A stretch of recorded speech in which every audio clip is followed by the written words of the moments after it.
Alléluia. Une sœur m'a dit tout à l'heure, vous êtes le fils d'Albert. J'ai dit non, je suis le beau-fils, c'est déjà pas mal. Je m'en contente, hein. Gloire à Dieu. Je suis très heureux d'être là dans l'église de Givors. On a été membre de l'assemblée de péage de Roussillon pendant quelques années, avant de rentrer dans le ministère. Et puis on a tourné, c'est vrai, à Marseille d'abord, Sébastopol, ensuite en Bourgogne, ici ensuite dans la région de Grenoble, sur Voiron. Et puis on est depuis 22 ans maintenant à l'assemblée de Marseille-Est, dans l'Est marseillais, du côté du stade Vélodrome, voilà, où il y a beaucoup de monde le week-end. L'église de Marseille-Est vous salue. Leur culte va se terminer dans un quart d'heure, 20 minutes. Que le Seigneur les bénisse. Ils m'ont chargé de bien vous saluer, de bien vous saluer de leur part. Et ils m'ont dit que ce matin, ils allaient prier pour vous. Amen. Que Dieu soit béni. Qu'on vienne d'un endroit ou d'un autre, nous sommes frères et sœurs. Moi, je suis passé par Givors, je ne connaissais pas du tout Givors. Quand j'ai demandé à ma fiancée, tu es d'où? Elle m'a dit de Givors.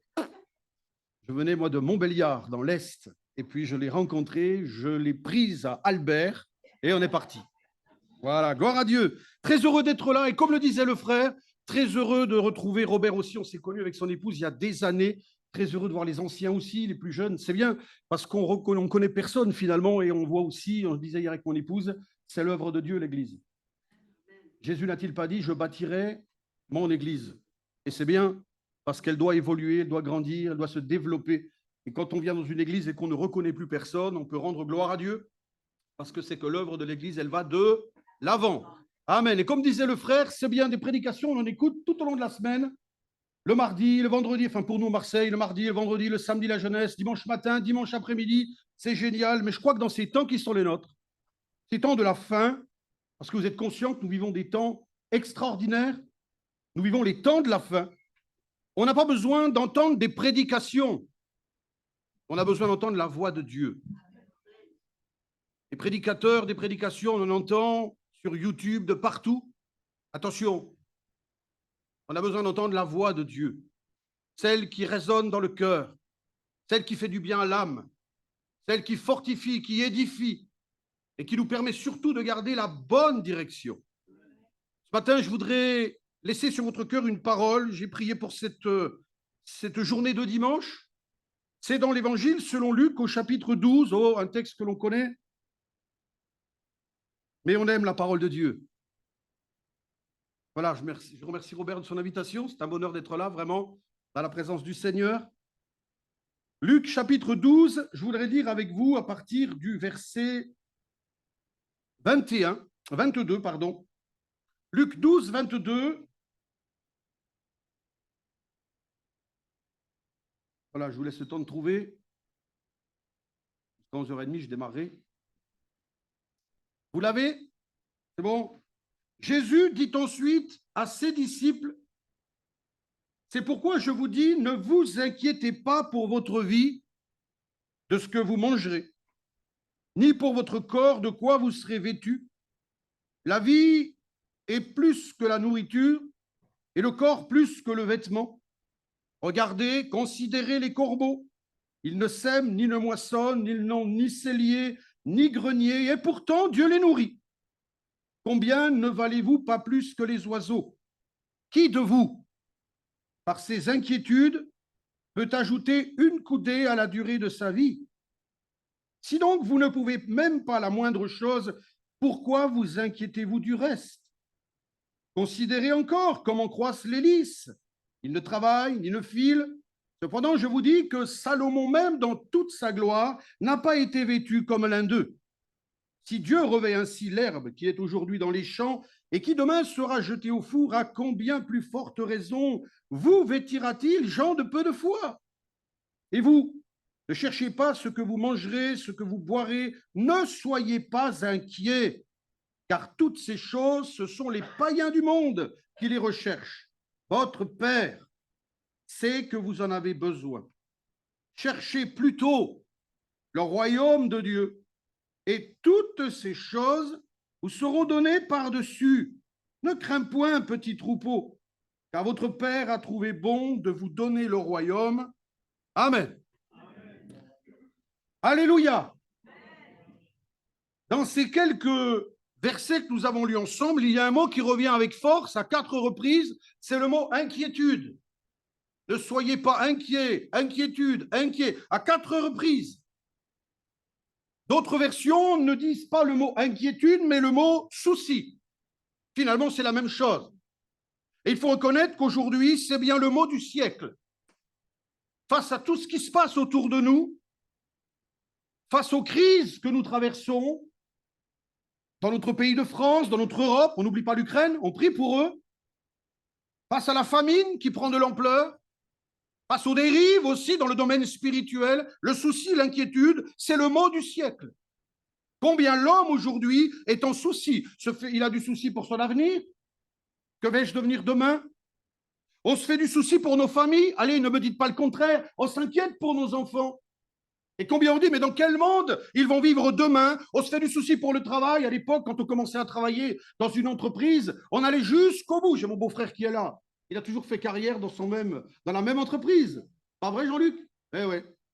Aujourd'hui, on ne sait pas. On est là aujourd'hui. Demain, on nous mettra peut-être dehors. La boîte va fermer. On s'inquiète. Parce que nous sommes dans un monde qui est inquiétant. Alors, on est chargé de soucis. La Bible dit que les païens ont des soucis. C'est normal. Eux, ils ne pensent qu'aux choses de la terre. Ils ne pensent qu'à leur porte-monnaie, au compte en banque en Suisse. Enfin, je ne sais pas s'ils en ont. Hein. Ils s'inquiètent qu'ils pourront partir en vacances cet été. Ils s'inquiètent pour leurs loisirs. Alors, je pose une question. Est-ce que les chrétiens peuvent avoir du souci? Attention à votre réponse. Attention à votre réponse. Est-ce que les chrétiens peuvent avoir des soucis? Oui. Ben oui, c'est pas Mados qui le dit, quoique j'ai Mados, hein. Mais c'est pas Mados qui le dit, c'est Jésus qui le dit d'ailleurs. C'est au verset 22. Jésus dit ensuite à ses disciples. Il ne s'adresse plus maintenant à la foule, mais il s'adresse à ses disciples. Et c'est à eux qu'il dit tout ce qu'on a lu tout à l'heure. C'est à eux qu'il dit. C'est pourquoi je vous dis, ne vous inquiétez pas. S'il le dit à ses disciples, c'est que ses disciples peuvent avoir des soucis. Et de la même manière, ce matin, ce n'est pas un péché que d'avoir du souci. Et si quelqu'un est venu avec quelques inquiétudes, quelques soucis, mon frère, ma soeur, je voudrais te rassurer, ce n'est pas un péché. Bien sûr que l'avenir nous fait peur. Bien sûr qu'on se fait du souci pour nos enfants. Bien sûr qu'on se fait du souci pour demain, pour ce qui va arriver. C'est normal. Et le Seigneur dit dans sa parole, ne vous inquiétez pas. Et puis il ajoute, considérez les oiseaux. Regardez le lys des champs. Il dira même, votre Père sait, ne crains point. On a l'impression qu'il veut rassurer ses disciples. Et de la même manière, et par ricochet, le Seigneur voudrait nous rassurer ce matin. Je voudrais qu'il te rassure ce matin. Je voudrais simplement, moi, être un porte-parole de Jésus. Je voudrais qu'il puisse te rassurer. Le but de ces moments, c'est de nous rassurer. Je crois que le chrétien a besoin d'être rassuré. Parce que ce n'est pas facile, le monde dans lequel nous vivons. Certains pays, nos frères sont persécutés. Et croyez-moi, ils ont besoin que Dieu les rassure. Et moi, je crois ce matin que Dieu veut nous rassurer. Vous savez, les Israélites ont eu des soucis dans le désert. Et moi, je regarde leur réaction. Ils ont commencé par murmurer. Vous le trouverez, hein? Ils ont murmuré contre Moïse et au-delà de Moïse, ils ont murmuré contre l'Éternel. Il est dit qu'ils se sont révoltés même contre Dieu, et contre Moïse et contre Dieu. Et à cause de cela, ils sont tombés. On me dit des fois, ils sont restés dans le désert seulement. 2 sont rentrés dans le pays de la promesse, Caleb et Josué. Et on me dit toujours, parce que le peuple a désobéi. Oui et non. Il y a une part de désobéissance, mais il y a aussi le fait qu'ils se sont inquiétés, qu'ils ont été saisis de soucis et qu'ils ont été vaincus par le souci. Alors que l'on ait du souci, je vous ai dit, c'est normal, mais tu ne dois pas rester dans le souci. Tu ne dois pas rester dans l'inquiétude. Nous devons faire face à l'inquiétude et nous devons la vaincre. Nous devons faire face, plutôt tu dois faire face à l'inquiétude, mon frère, ma sœur. Et tu dois ce matin vaincre l'inquiétude. Sinon, tu vas t'arrêter dans ta vie spirituelle comme le peuple d'Israël, malheureusement, à cause de ce souci, s'est arrêté. Pourtant, quand je lis l'histoire de ce peuple, eh bien, je peux vous dire, et vous le savez aussi bien que moi, ils n'ont jamais manqué de rien. J'ai été étonné de lire, alors je connaissais ce texte, mais dans le livre du Deutéronome, on peut y aller dans le livre du Deutéronome? Il est écrit au chapitre 8, au verset 4. J'aime ce verset. Il est formidable. Deutéronome 8, verset 4, il est dit, ton vêtement ne s'est point usé sur toi et ton pied ne s'est point enflé pendant ces 40 années. Waouh! Il n'y avait pas de magasin de vêtements, ce n'était pas la peine. Hein. Pas besoin de cordonnier, ce n'était pas la peine. Dieu prenait soin de son peuple. Quand je lis l'histoire de ce peuple, je m'aperçois que le rocher a été frappé, il en est sorti de l'eau. Pas besoin de s'inquiéter. Dieu leur a donné la manne tous les jours. Dieu leur a donné de la viande. Dieu a pris soin d'eux du début du voyage jusqu'à la fin. Et pourtant, ils ont murmuré. Ils se sont révoltés et à cause de cela, ils sont tombés. Ils sont morts dans le désert. La parole de Dieu, mes frères et sœurs, nous invite à ne pas murmurer, à ne pas nous révolter. L'inquiétude, et permettez-moi de le dire, avec compassion, avec amour, l'inquiétude n'est pas à la gloire de Dieu. Ah, ça nous refroidit, hein? Non, ce n'est pas la gloire de Dieu. Je dirais même que l'inquiétude, quelque part, d'ailleurs, ce n'est pas moi, c'est Jésus qui le dira, et on le verra tout à l'heure, l'inquiétude, c'est un manque de foi. C'est un réel manque de foi. Et si je reste dans mon inquiétude et face à mes soucis, eh bien, il faut savoir que ces soucis auront des conséquences néfastes dans ma vie spirituelle. Les soucis vont attaquer ma vie spirituelle. Et j'ai besoin d'avoir une vie spirituelle à la gloire de Dieu pour faire face aux soucis, aux inquiétudes, mais pour atteindre le bon port. Parce que, frères et sœurs, j'espère que vous l'avez réalisé, nous sommes en voyage. Tout à l'heure, en prenant la Sainte Seine, moi, je ne la prends jamais par habitude. D'abord, je sonde mon cœur, Seigneur, purifie-moi. Et puis, je me rappelle ce que le Seigneur a dit, que bientôt, il la prendra avec nous dans le royaume des cieux. Alors, je suis en voyage. Ouais, je suis en voyage.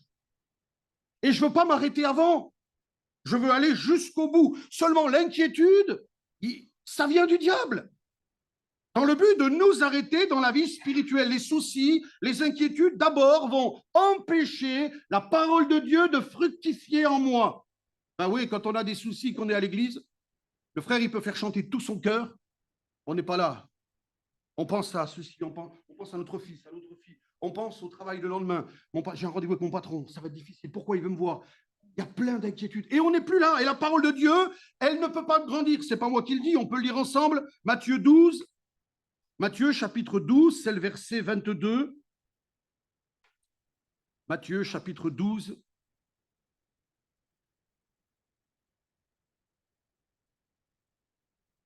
Chapitre 13, excusez-moi. Verset 22, c'est juste après.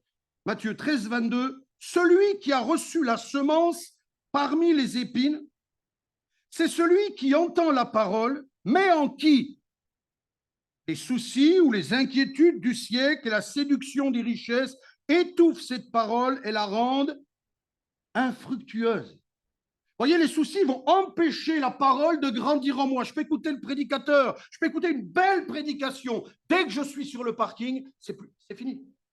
Je suis pris par ces soucis, je suis pris par mon inquiétude, et tout ce que Dieu voulait me donner, c'est perdu. C'est étouffé par les soucis. Et il y a un travail de sape du diable.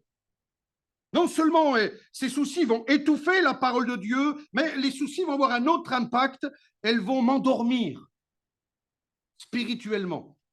Elles vont m'endormir. Et ce n'est pas moi qui le dis. On le trouve dans l'Évangile selon Luc au chapitre 21, et c'est au verset 34. Luc 21, 34, je vous lis, ne cherchez pas, prenez garde à vous-même, de crainte que vos cœurs ne s'apesantissent, ne s'endorment par les excès du manger et du boire. Et j'étais étonné par les soucis de la vie. Voyez, l'inquiétude va d'abord saper le travail de la parole dans mon cœur. Et comme la parole ne pourra pas avoir un impact, ne pourra pas grandir, eh bien, je vais finir spirituellement par m'endormir. Et c'est pour ça qu'on a des chrétiens qui ne viennent plus à l'église. Ils sont tellement pris par les soucis du siècle, par leurs problèmes, leurs difficultés. Ils ont oublié qu'on a un Dieu qui peut tout. Alors ils s'endorment spirituellement. Ils ne chantent plus comme ils chantaient avant. Vous vous rappelez le premier amour? On était à l'église debout. Alléluia, gloire à Dieu. Une flamme, moi. On était fou de joie. On avait confiance au Seigneur et puis tout doucement, les soucis, les difficultés, les inquiétudes ont pris le dessus. La parole n'a plus le même impact. On s'endort. Et ce qui est le plus terrible, c'est que la parole de Dieu, comme le peuple d'Israël, sont là aussi, l'inquiétude est là aussi pour nous abattre. Sache que le diable veut t'abattre. Il veut saper le travail de la parole dans ton cœur. Il veut t'endormir et quand on est endormi, il vient et là, il nous détruit.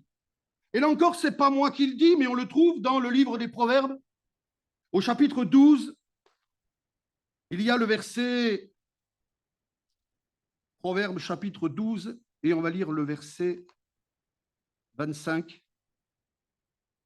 Proverbe 12, verset 25.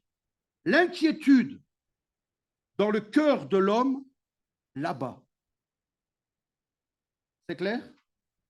À Marseille, il y en a une sœur qui s'appelle Madame Roche. Et je la cite pratiquement à chaque réunion, parce que je dis toujours, c'est clair comme de l'eau de roche. J'en profite de dire et que Dieu bénisse Madame Roche. C'est clair. L'inquiétude dans le cœur de l'homme là-bas. Voyez mes frères et sœurs, ce matin, la parole de Dieu nous conseille, nous invite à ne pas nous inquiéter, afin de ne pas murmurer, de ne pas nous révolter contre Dieu. Alors vous allez me dire, oui mais d'accord, c'est bien ce que vous dites, mais comment? Pasteur, j'ai tellement de soucis. C'est facile pour vous d'être sur haut d'une estrade et de proclamer de telles paroles. Si vous connaissiez ma vie, si vous saviez ce qui m'attend cette semaine, si vous connaissiez l'état de mon corps, si vous connaissiez mes soucis avec mes enfants, avec mon mari inconverti, mes épouses, c'est facile de dire cela, mais comment ne pas s'inquiéter? Une parole toute simple, un verset tout simple que je cite. La Bible dit, le juste vivra par la foi. Le juste vivra par sa foi. C'est tout. C'est tout. Nous devons marcher par la foi. Mais notre foi ne doit pas s'appuyer sur ce que l'on voit. Elle ne doit pas s'appuyer sur ce que l'on ressent. Elle ne doit pas s'appuyer sur ce que l'on entend. Elle doit s'appuyer sur Christ. Elle doit se reposer en Christ. Et il y a 3 points d'ancrage sur lesquels je dois appuyer ma foi. Et je peux vous assurer que si vous appuyez votre foi sur ces 3 points d'ancrage, l'inquiétude viendra, parce qu'elle viendra, puisque Jésus l'a dit à ses disciples. Mais elle sera vite balayée. Vous en triompherez. Et c'est beau quand on triomphe de l'inquiétude. C'est une bénédiction pour les chrétiens. C'est un sujet de joie pour l'Éternel. Combien il me fait, combien elle me fait confiance. Alors, 3 points d'ancrage. Notre foi d'abord, et ces 3 points d'ancrage, on les trouve dans le texte qu'on a lu. Sinon, je ne vous parlerai pas de cela ce matin. D'abord, le Seigneur nous invite à appuyer notre foi, à faire reposer notre foi sur la sagesse de Dieu. Rappelez-vous, il parlera des corbeaux, il parlera du lys des champs. Pourquoi est-ce qu'il dit ça à ses disciples? Parce qu'il leur dit, je m'occupe des animaux, je m'occupe de la nature. Ne valez-vous pas plus qu'eux? Si j'ai créé ces choses, c'est pour vous. Ce qui plaît le plus à l'Éternel ce matin, c'est ta présence, c'est ta personne. Tu as de la valeur aux yeux de Dieu. Et je voudrais te dire, amis, frères et sœurs qui est là ce matin, Jésus t'aime et Jésus s'intéresse à toi. Alors il s'occupe des animaux. Vous savez, moi je suis étonné des merveilles de Dieu. Un jour j'ai appris, je ne sais pas si vous le savez, mais vous savez, Dieu est formidable. Vous savez qu'il y a 2 sortes de mouches. Vous savez, nous, ces mouches que l'on... Ça va arriver là. Nous, les mouches, on met le collant, on met des appareils, même électriques. On entend... J'étais chez un frère, une visite l'autre jour, il avait un appareil bleu là. Et d'un coup, j'entends... Il m'a dit, ça y est, une de plus. Ou alors, on a cette... Nous, on les tue. Hein. Dieu prend soin des mouches. il y a les mouches des vallées, et si vous ne le saviez pas, il y a les mouches des montagnes. Et elles ont une différence. Ah bon, laquelle? Ce que je vous dis est vrai, hein? Sur les pattes des mouches des montagnes, il y a des petits poils. Et quand j'ai lu cet article, celui qui l'a écrit disait « Dieu a pensé à leur donner des petites pantoufles ». Oui, oui, aux mouches des montagnes, parce qu'ils sont souvent dans le froid, contrairement aux mouches des vallées. Et je me disais, nous qui passons l'été à les tuer, Dieu va leur donner, lui, des pantoufles. Et là, je me disais, Seigneur, et moi, je m'inquiète pour ma vie. Mon frère, ma sœur, c'est ce que le Seigneur veut dire. Si je m'occupe des animaux, si je m'occupe de cette belle créature, de cette herbe, de ces fleurs qui sont belles aujourd'hui et qui demain seront jetées au four, mais à plus forte raison, je m'occuperai de toi. J'aimerais te dire ce matin que celui qui s'occupe des animaux, celui qui s'occupe des oiseaux, de la nature, veut et va s'occuper de toi. Parce que tu as de la valeur à ses yeux. Et je dois reposer ma foi sur la sagesse de Dieu. Dieu est sage. Dieu sait ce qu'il fait. Dieu prendra soin de toi, tu n'as pas à t'inquiéter. Tu dois seulement, dans les moments difficiles, te rappeler de la sagesse de Dieu, te rappeler qu'elle est infiniment grande. Il sait tout. On se dit quelquefois, pourquoi tu n'agis pas, Seigneur? J'ai un rendez-vous important, je suis malade, dans ma famille, ça ne va pas. Pourquoi, Seigneur? Je prie et il n'y a rien qui bouge. Peut-être que ce n'est pas le moment. Dieu fait toutes choses belles en son temps. Peut-être que Dieu ne veut pas cela pour toi, parce que c'est peut-être pas bon. Et quand Dieu nous dit non quelque part, c'est qu'il a quelque chose de meilleur. Et ça, il faut le croire.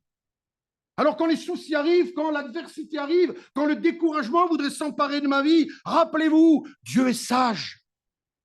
Celui qui a créé cette nature si merveilleuse, qui est condamné à la mort, à périr, Dieu s'occupe de nous. Dieu va s'occuper de toi, Dieu va prendre soin de toi. La sagesse de Dieu, elle est infiniment grande. Il dit un mot et la chose arrive. Vous savez, il y a un psaume que j'aime beaucoup, c'est le psaume 145. Bon, on peut le lire ensemble, on a quelques minutes. Psaume 145, c'est le verset 16. Psaume 145, verset 16, soulignez-le dans votre Bible, il est remarquable. Il est dit, tu ouvres ta main et tu rassasies à souhait tout ce qui a vie. Amen. C'est ce qu'il dit, Jésus. Il parle des animaux, je m'en occupe, alors je m'occuperai de toi. Peut-être il y a un frère ce matin qui est dans l'inquiétude. Il y a une sœur qui est accablée de soucis. Mon frère, ma sœur, Dieu te connaît. Dieu t'aime. Dieu fait toutes choses belles en son temps. Reste dans la foi. Seigneur, je ne comprends pas, je ne sais pas, je ne sais pas ce qui m'attend cette semaine. Je ne veux pas laisser l'inquiétude. Je sais que toi qui t'occupes des animaux, j'ai plus de valeur qu'un animal pour toi. Parce que je suis ton enfant bien-aimé. Parce que tu m'as engendré. Parce que tu es mon sauveur. Parce que tu as donné ta vie pour moi. Alors tu sauras prendre soin de moi. Est-ce que vous pouvez vous le dire dans votre cœur? Est-ce que vous pouvez le dire à votre voisin, à votre voisine? Dieu va prendre soin de toi. Faites-le quelques instants. Ça fait une petite pause. Dieu va prendre soin de toi, mon frère. Oui, Dieu va prendre soin de toi, ma sœur. Alléluia. C'est bon de se le dire. Parce que souvent l'inquiétude, elle nous abat. Elle nous fait douter de la parole de Dieu. Il faut faire reposer notre foi sur la sagesse de Dieu. Mais ce n'est pas suffisant. Et je suis conscient que ce n'est pas suffisant. 3 points d'ancrage. Un, je me laisse encore emporter et je peux vite briser ce lien. J'en ai besoin d'un deuxième. Ma foi doit reposer sur la sagesse de Dieu. Il sait ce qu'il fait. Et ma foi doit reposer aussi sur la puissance de Dieu. Il le dit. Ben oui, il le dit. On peut le lire. C'est au verset 25. Qu'est-ce qu'il dit? Qui de vous, par ses inquiétudes, peut ajouter une coudée à la durée de sa vie? Allez, qui de vous peut ajouter une coudée de sa vie? Qui de vous? Personne. Ni vous, ni moi, nous sommes capables. Pour nous, c'est impossible. Mais la Bible nous dit que Dieu peut tout. Ben oui, je m'aperçois dans la parole qu'il va donner, il va faire pousser un ricin en une nuit. Il n'y a que lui qui peut faire ça. Il va augmenter la vie d'Ézéchias de 15 ans. Il va arrêter le soleil dans sa course. Il va ouvrir la mer Rouge, etc., etc. Il faut être conscient, quand je suis dans l'inquiétude, que Dieu est tout-puissant. Que celui que je prie, celui que je proclame, il dit un mot et la chose arrive. Et ça chasse l'inquiétude. Il est sage, il sait ce qu'il fait par rapport à ma vie. Il a des projets pour ma vie. Je ne m'inquiète pas. Et puis même si tout est contre moi, même si les médecins m'annoncent de mauvaises nouvelles, même si mon mari, mon épouse est de plus en plus rebelle à Dieu, même si mes enfants s'éloignent, mes frères et sœurs, j'ai un Dieu tout-puissant. Un homme était pourchassé à cause de sa foi. Traversait les villages, on prenait les chrétiens, on les mettait à mort. Il a fui, il a couru, on a envoyé plusieurs hommes le poursuivre pour le tuer. Et quand il est rentré dans une forêt, il a traversé la forêt, il a vu une grotte, il est rentré dans cette grotte, il s'est mis contre le mur à l'intérieur et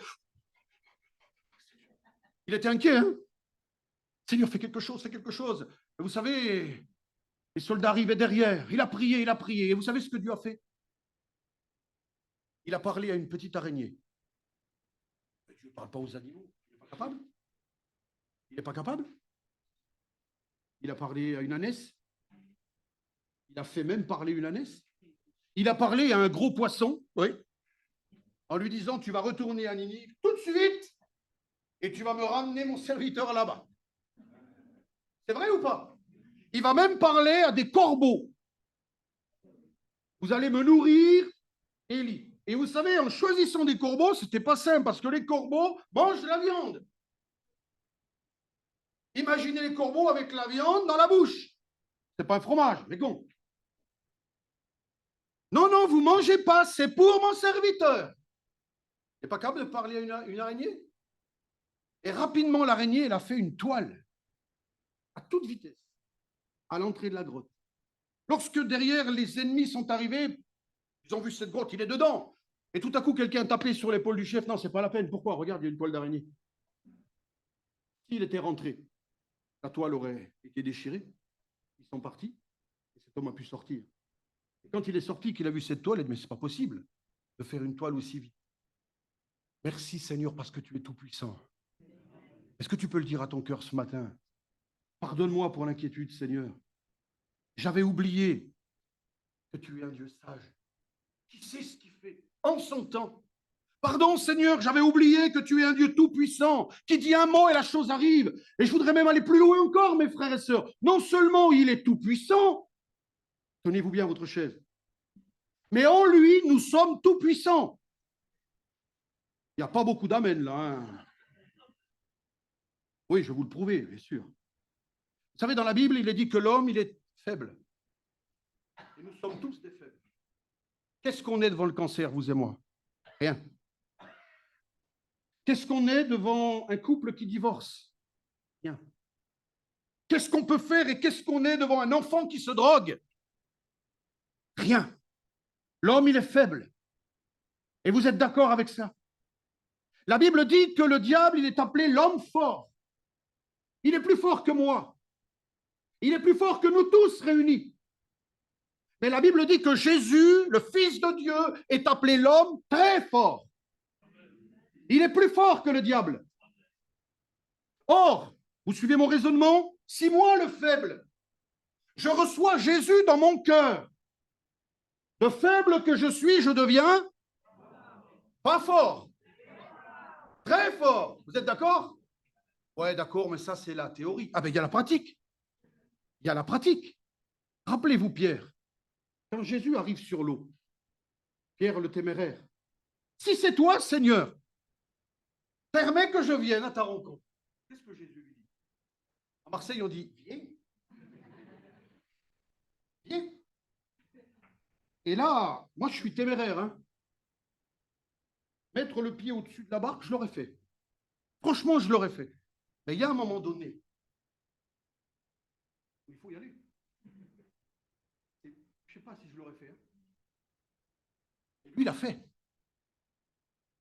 Pourquoi? Parce qu'il avait les yeux sur Jésus, parce que la parole de Jésus était dans son cœur. Il était lié à Christ. Il avait Christ en lui. De faible qu'il était, il est devenu très fort. Parce que pour marcher sur l'eau, ben, il faut être très fort. Chaque été, j'essaye. Demandez à ma femme, hein. J'y suis jamais arrivé encore.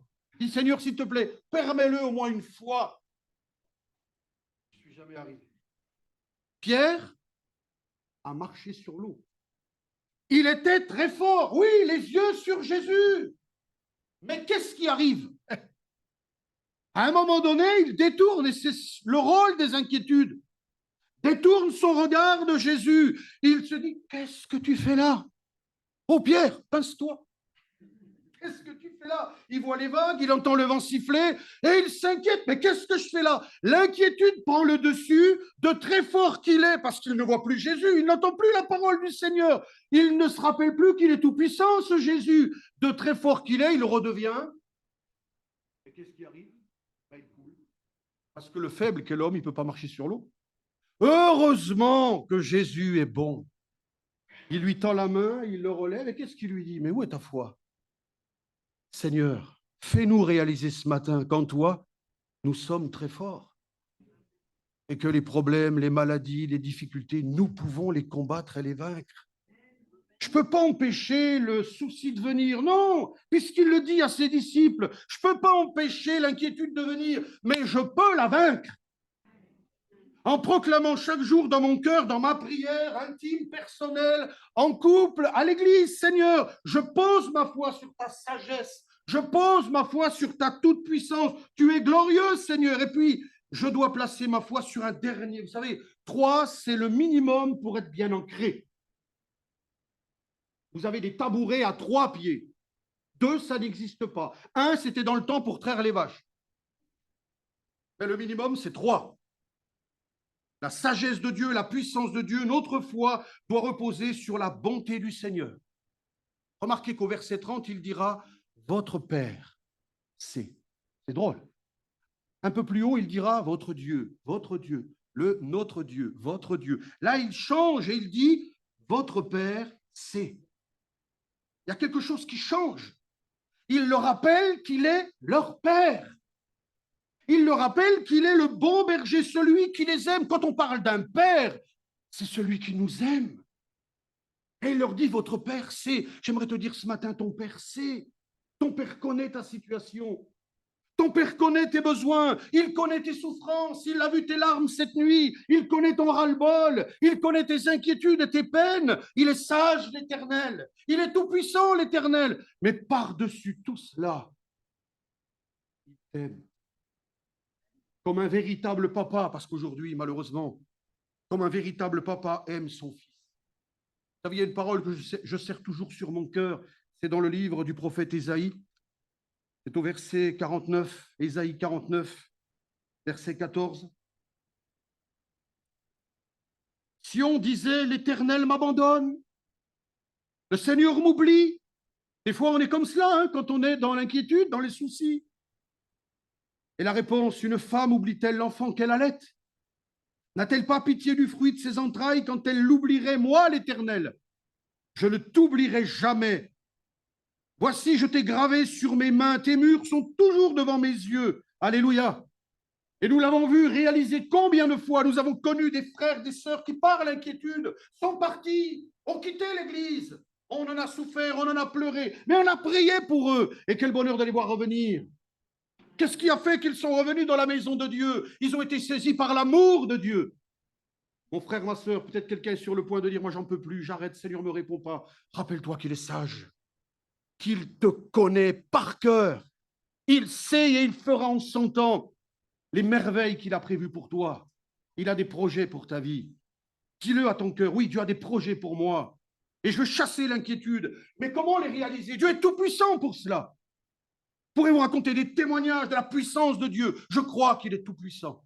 Je veux, comme Pierre, avoir les yeux sur mon Seigneur et ne jamais m'en détourner, quoi qu'il arrive, que la tempête souffle, que les vagues soient là. Jésus est avec moi. Et puis, par-dessous tout cela, je veux proclamer et dire que mon Seigneur, il m'aime. Voyez, c'est écrit, hein, notre Père, votre Père sait. Ce matin, plus qu'un Dieu, On a aussi, nous, dans l'Église, beaucoup d'Africains, beaucoup d'Haïtiens. On a une belle communauté haïtienne. Vous savez, les Africains, j'aime parce qu'ils ne disent pas mon père, ils disent mon papa. Et j'aime, moi, ça. Mon papa, c'est ton papa. Celui qui t'aime comme personne ne t'aimera jamais. Alors, vous comprenez que quand ma foi est fondée sur ces trois points d'ancrage, même si l'inquiétude vient, elle va essayer de me tirailler, mais elle ne pourra pas gagner. Je vais l'affronter, je vais y faire face et je vais triompher. Mais pour avoir, et je termine, pour avoir cette foi-là, bien pasteur, comment avoir cette foi-là? Ben, on a une part à faire. Permettez-moi quand même de vous dire, parce que nous, on croit que tout va nous tomber du ciel, que Dieu ne fera jamais ce que nous pouvons faire. Jamais. Se confier en lui, c'est lui qui va faire. Faire confiance à sa toute-puissance, c'est lui qui agira. Se rappeler qu'il nous aime, c'est son amour à notre égard. Mais ce que moi j'ai à faire, ben, il nous le dit au verset 31, vous cherchez d'abord le royaume et la justice de Dieu. Et toutes choses vous seront données par-dessus. C'est la seule chose que nous ayons à faire. Ne croyez pas que Dieu le fera. Cherchez. C'est à moi de le faire. On voudrait que Dieu nous donne sans faire, mais nous avons aussi quelque chose à faire. Il ne les encourage pas, il ne les rassure pas seulement, mais il leur dit, voilà ce qu'il faut faire. Cherchez le royaume de Dieu. Ça veut dire quoi? Ben, ça me parle de la piété. Avoir une vie de piété. Avoir une relation sérieuse avec Dieu. Quelqu'un disait dans sa prière tout à l'heure, moi j'écoute les prières, Seigneur, je veux être attaché à toi. Mais c'est ça que Dieu demande de chacun d'entre nous, être attaché à lui, compter sur lui, dépendre de lui. Ça, c'est à toi de le faire. Comment? Ben, mes frères et sœurs, Dieu nous a donné sa parole. Lisez la parole quand ça ne va pas. Lisez la parole quand l'inquiétude arrive. Vous serez en contact avec l'Éternel. Dieu nous a donné la prière. Dans le psaume 34, il est dit à 2 reprises, vous l'avez remarqué, il est dit quand un malheureux crie, et il le... Je me suis dit, mais ça ne peut pas être pour moi. Pourquoi? Parce que je ne suis pas le malheureux, moi. Qui est malheureux? C'est les païens. Et quand un païen prie, Dieu l'entend. Et Dieu l'exauce. Mais un peu plus bas, vous le trouverez, il est dit la même chose, sauf qu'il est écrit quand les justes crient. L'Éternel entend et il le délivre. C'est qui les justes? Ben, c'est nous. Nous avons été justifiés par le sang de l'agneau. Si je lis ma Bible, mes frères et sœurs, arrêtez avec YouTube, Facebook et compagnie, avec tous ces gens qui se disent être prophètes de ceci, prophètes de cela. Laissez ça de côté. Il n'y a rien de mieux que la palabra de Dios.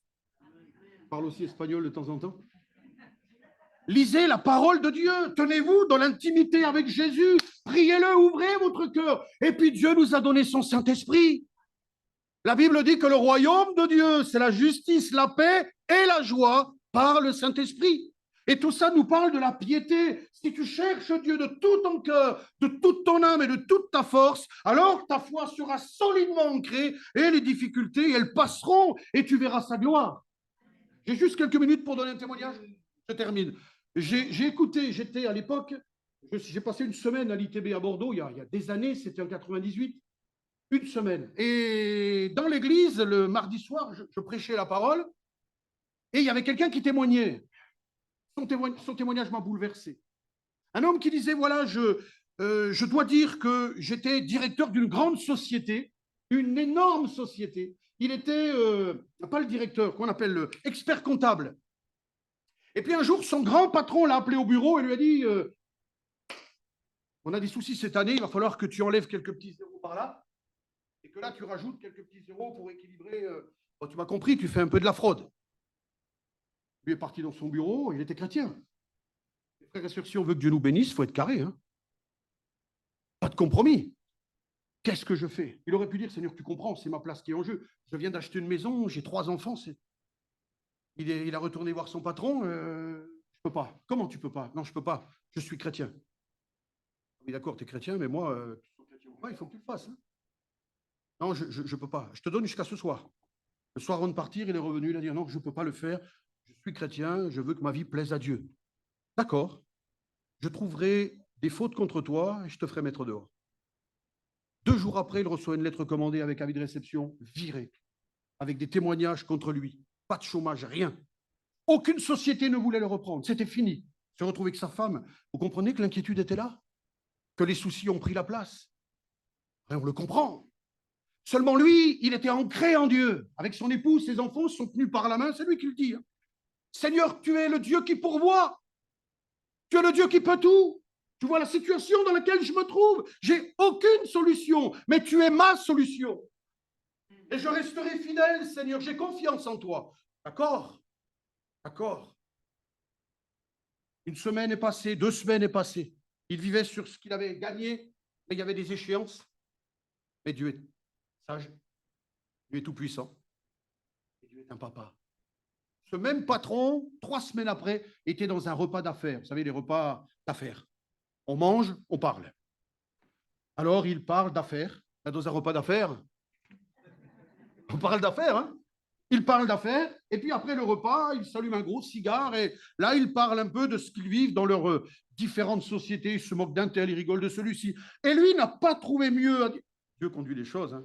Eh bien, moi, j'ai le meilleur chez moi. Enfin, j'avais le meilleur. Vous vous rendez compte que j'ai mis quelqu'un dehors parce qu'il ne voulait pas mettre quelques zéros en plus sous le prétexte qu'il était chrétien. Et tout le monde s'est mis à rire. Il ne voulait pas tricher. Il a préféré perdre sa place alors qu'il gagnait de l'or chez moi. Et ça rit, et puis on passe à autre chose. Et le repas d'affaires se termine. Et alors qu'ils sont en train de rentrer chacun à leur bureau, il y en a un qui vient vers le patron, l'ancien patron de l'autre, et je peux te voir 2 minutes. Il lui dit, tu pourrais pas me donner l'adresse, le nom de ce gars-là? Pourquoi tu veux son nom? Parce que ben justement, moi j'ai besoin, je pars souvent, tu sais que je suis souvent parti aux États-Unis, moi j'ai besoin d'avoir quelqu'un qui justement ne va pas mettre quelques petits zéros en plus et quelques petits zéros en moins. J'ai besoin de quelqu'un de confiance sur qui je pourrais m'appuyer. Quand j'ai entendu ce que tu dis de lui, je pense que c'est l'homme qu'il me faut. L'autre, il est embêté. Je vous assure, c'est vrai, il lui a donné l'adresse, le téléphone.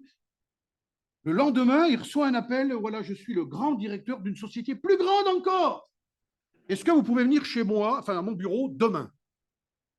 C'est pas important d'où je vous connais. Est-ce que vous êtes d'accord? Oui. Et là, il prie, Seigneur, Seigneur, qu'est-ce qui va arriver? Vas-y. Et quand il s'est retrouvé, il a dit, voilà, moi j'ai besoin de quelqu'un de confiance. Est-ce que je peux vous faire confiance? Oui. Il savait. Il ne lui a pas dit, hein. Il lui a dit ensuite. Et cet homme pouvait témoigner. Moi, j'étais dans l'église, j'avais les larmes aux yeux. Et il disait à l'église, aujourd'hui, je suis expert comptable dans cette société.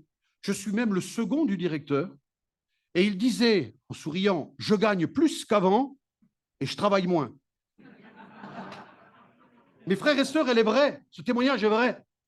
Et tu t'inquiètes pour tes soucis, pour tes problèmes. Mais mon frère, ma sœur, Dieu a prouvé son amour en mourant sur la croix. Il est mort et ressuscité. Il va prendre soin de toi. Alors si tu restes attaché à lui comme cet homme l'a été, eh bien tu auras des soucis, tu auras des moments d'inquiétude, mais tu resteras paisible comme le lys. Tu resteras joyeux comme les oiseaux parce que les oiseaux, ils chantent. Tu seras heureux, tu pourras dire dans ton cœur, Christ a tout accompli. Et j'ai confiance en lui. C'est le dernier verset, 1 Pierre, chapitre 5, verset 7. Soulignez-le dans votre Bible. Il est dit, déchargez-vous sur lui de tous vos soucis, parce que lui-même prend soin de vous. Amen. Alors, je termine, et là, je vais vous donner un coup de grâce. Il est temps, mes frères et sœurs, tenez-vous bien, il est temps que les chrétiens aient du souci. Pasteur, ça fait 40 minutes que vous nous dites qu'il ne faut pas avoir de soucis, et vous terminez en nous disant qu'il faut avoir du souci. Oui, parce que j'ai appris il y a quelque temps qu'il y avait 2 sortes de cholestérol. Vous savez ça? Il y a du mauvais cholestérol, mais est-ce que vous savez qu'il y a du bon cholestérol? Moi, je ne le savais pas. Et on m'a dit, oui, il y a du bon cholestérol. Il y a du mauvais souci, mais il y a du bon souci. Je voudrais terminer juste avec le bon souci. Simplement vous dire, il est temps que les chrétiens aient du bon souci. On perd notre temps avec du souci qu'on doit remettre au Seigneur. On a vu comment avoir ces points d'ancrage. Mais la Bible dit qu'il faut avoir le souci de l'œuvre de Dieu. Il y a plein de versets, je n'ai pas le temps ce matin. Il est dit qu'il faut avoir le souci des serviteurs de Dieu. Prier pour eux, les entourer. Il est dit d'avoir le souci des frères et sœurs. Dans 1 Corinthiens, il est dit que les membres aient un égal souci les uns des autres. Ça, c'est du bon souci. Penser à son frère, à sa sœur. Il est même dit, heureux qui a souci du misérable, psaume 41. Heureux qui a souci du misérable, c'est-à-dire celui qui est perdu. Je remarque aujourd'hui dans nos églises, on chante, on danse, on n'évangélise plus. Je cherche des cantiques d'évangélisation, on n'en trouve plus. C'est que des chants de louange. Et quand il faut choisir des chants d'évangélisation, on galère. On s'aperçoit de plus en plus que dans nos églises, on ferme les réunions d'évangélisation. On ne fait plus de mission. Mes frères et sœurs, on n'a plus le souci du malheureux. Ça, c'est du bon souci. Alors, le mauvais souci, ce matin, je le jette et je veux sortir en disant, Seigneur, donne-moi le bon souci. Le souci de l'œuvre de Dieu. Amen. On peut demander au Seigneur sa grâce. Peut-être quelqu'un est venu avec du souci ce matin. Je l'ai dit, le souci, il viendra, puisque Jésus parle à ses disciples. C'est à eux qu'il s'adresse. Seigneur, tu sais que le souci fait partie de notre vie, parce que nous sommes faibles. Et c'est normal, tu t'es adressé à tes disciples, et c'est à eux que tu diras, ne vous inquiétez de rien. Mais ayez la foi. Seigneur, ce matin, tu rappelles à mon âme, à nos cœurs, de rester dans la foi. Oui, nous pouvons faire face aux soucis, mais nous ne voulons pas demeurer dans le souci. Nous ne voulons pas demeurer dans l'inquiétude, parce que l'inquiétude va nous conduire au murmure, va nous conduire, Seigneur, à ne plus entendre ta parole, va nous conduire à nous endormir et à être abattus. Mais il est dit, Seigneur, que si le souci, l'inquiétude dans le cœur de l'homme là-bas, une bonne parole le réjouit. Ce matin, je veux croire que ta parole est une bonne parole. Seigneur, nous voulons apprendre à ancrer notre foi dans ces trois éléments tellement importants. Seigneur, merci pour ton esprit qui agit dans les cœurs. Merci de rappeler à chacun, et particulièrement celui qui est en souci, de lui rappeler ce matin que tu sais tout, que tu es sage, et que si tu prends soin de la nature qui a été là et qui est là juste pour nous, tu prendras soin du frère et de la sœur. Merci de nous rappeler que tu es tout puissant. Et quand tu dis un mot, la chose arrive. Rappelle-le à mon frère, à ma sœur. Et rappelle-nous surtout, Seigneur, combien tu nous aimes. Votre Père sait. C'est suffisant pour nous. Apprends-nous à te chercher d'abord. Apprends-nous à chercher ta face. Seigneur, c'est là le plus important. Être comme Marie au pied du Maître. Savoir entrer dans notre chambre, fermer la porte derrière nous. Et n'est-il pas écrit, et votre Père qui est là dans le lieu secret, et qui te voit vous le rendra. Merci Seigneur. Donne-nous l'inquiétude plutôt de l'œuvre de Dieu. L'inquiétude des perdus, parce que tu reviens bientôt. Bénis cette église de Givors. Bénis le frère qui la dirige. Bénis sa famille. Bénis les anciens de l'église. Bénis les plus jeunes, les plus affermis. Seigneur, bénis chacun dans ce local, ceux qui n'ont pas pu être là. Et que l'inquiétude, Seigneur, nous puissions maintenant le combattre et le vaincre pour aller jusqu'au bout. Nous ne voulons pas nous arrêter comme le peuple d'Israël, mais rentrer comme Caleb et Josué. Parce que nous voulons être des hommes et des femmes de Dieu, nous te le demandons, dans le nom de Jésus et par le Saint-Esprit. Fais cette œuvre en nous, Seigneur. Amen. Amen. Soyez richement bénis. Gloire à Dieu.